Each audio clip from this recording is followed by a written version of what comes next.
প্রতারণা করার জন্য সেই কার্ড বাণিজ্য আবার শুরু করেছে। কিছু কিছু জায়গায় ধরা পড়ে গণধোলাই খাওয়া শুরু করছে। দামি কার্ড দিয়ে যার ভিতরে টাকা নাই সেই কার্ড দিয়ে 100 টাকা করে চাঁদা উঠাচ্ছে। আবার এ কার্ড গ্রামগঞ্জের মানুষকে আবার প্রতারণার একটা ফাঁদ তারা পেতেছে। এ ফাঁদ পেতেছিল আমি ফ্যাসিবাদ, যারা 10 টাকা দরে চাল, 5 টাকায় কাঁচা ঝাল, ঘরে ঘরে চাকরির কথা বলে এই দেশের মানুষের সাথে প্রতারণা করে ব্যাংকগুলোকে তারা লুটেরাজে পরিণত করেছিল।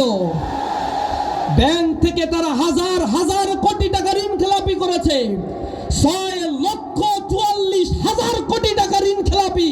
আপনাদের টাকা ব্যাংকে রেখেছেন, সেই টাকাগুলো পাচার করে গাড়ি বাড়ি আলিশান জীবন যাপন করছে সেই ফ্যাসিবাদী শক্তি।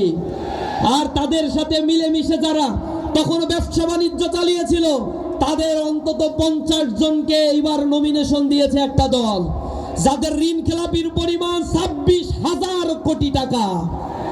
ব্যাংকের সাধারণ মানুষ টাকা রাখে, তার টাকা আর ফেরত দিতে পারছে না। এই ঋণ খেলাপিদের আবার যারা পুনর্বাসন করছে, জনগণের টাকা যে আবার দুর্নীতি আর লুটপাট করে তারা এক স্বর্গরাজ্য পরিণত করবে তা বুঝতে আমাদের আর বাকি নাই। এজন্য আমাদের জেগে উঠতে হবে আমাদের অধিকারের জন্য।